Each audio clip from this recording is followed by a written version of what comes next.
So it's day 3 of filming at the Brawn HQ, and today we've got Sophia that's come over to bench for us and also talk a little bit about her relationship with powerlifting, how she got into the sport and what she thinks about Brawn. But Sophia, first of all, thanks for coming. That's really all right. appreciate Thanks for having me. Appreciate you making it. What do you think of the bench, by the way? Yeah, it was nice. The bar was a lot of knurling on that. Let's have a look.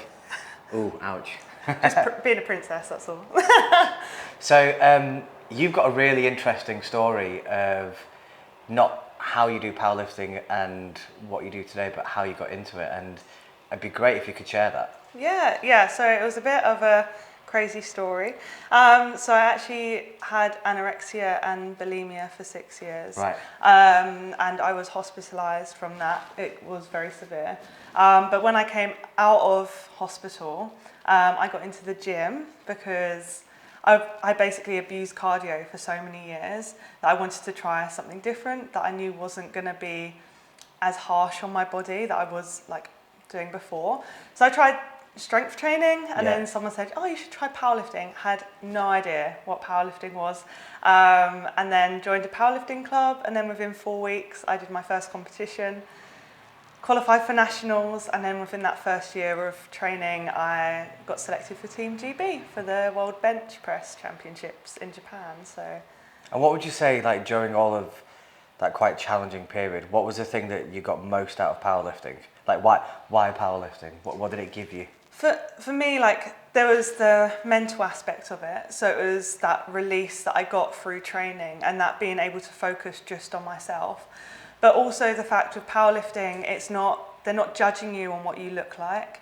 And because I've literally been judging myself for how I looked and what I thought about myself for so long, it was nice to focus on something on just like what my body can do and what my body is capable of, instead of just what I look like all the time.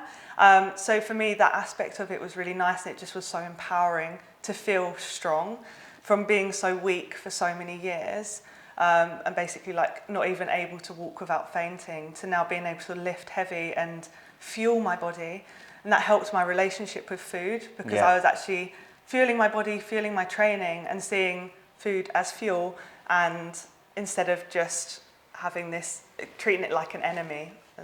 Yeah, I mean, it's interesting you say about the fulfillment. I mean, one of the things there's two things that I want to take away from kind of fulfillment.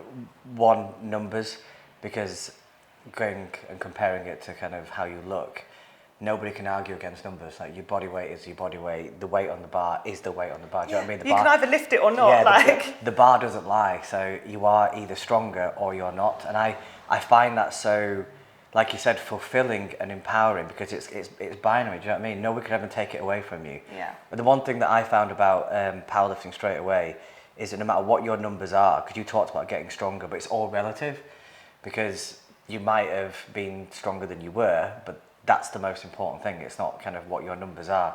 And I think that everybody holds their numbers of, like, it's like a badge of honor. And if you get a PB, you kind of improve that. And for me, that no one can ever take it away from you. No one can ever say, well, you didn't do that lift because you did. Yeah. Do you know what I mean? The bar doesn't lie. And the other thing is goals.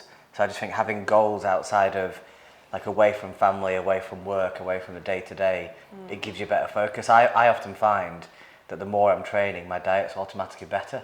Yeah. Whereas if I'm kind of not following a program, I'm not really doing anything seriously, then I'm happy to be kind of loose with the diet. Like, even like recovery as well. Sleep improves because you want to be able to be fresh for training. I think for me, it's like not just about the numbers on the bar. It's like the actual process of it and the journey of getting there. I think that's the biggest thing for me, is that process of getting stronger, but also overcoming those like struggles even within training or within life. Yeah. And you can kind of just put it all through the barbell, which is for me really good. Like, obviously with my background, like, I had that professional help as well. Like, powerlifting didn't cure it, but it was a really nice, like, complemented everything and really helped me build that better relationship, like, with myself and the food. I mean, your story, I think, is so compelling. You must have inspired so many people through just telling your story and just doing what you're doing. You must get a lot from that. Yeah, like, I do get a lot of messages on Instagram and people like reaching out to me, which is just amazing, because I wanted to share my story to be able to reach out to those who possibly are going through something the same or similar and show them that there is a way out. Yeah. Because when you're in that state, it's so isolating, and so like you don't feel like you've got any other way out, and it's just like a downward spiral. So to see someone who's actually come out the other end, I think is really powerful, and for others to see that they can also do that, like there's a chance of getting there, and recovery, you can recover, like it's not a dead end. So one of the things, or rather one of the big things about Brawn is obviously making lifting more accessible and inclusive. I'm not trying to turn everybody into powerlifters, but for some of the reasons that we've discussed today, lifting and getting stronger and strength training, that process offers so much to anybody at any level. It'd be good to hear in your words kind of how you think Brawn and the community that we're trying to build might help the sport, might help other people, might have helped you slightly different with your journey or people that you know? Yeah, I think with Brawn, like the good thing about it is that you can do it from anywhere, in the sense that you can do it at the gym or a home gym.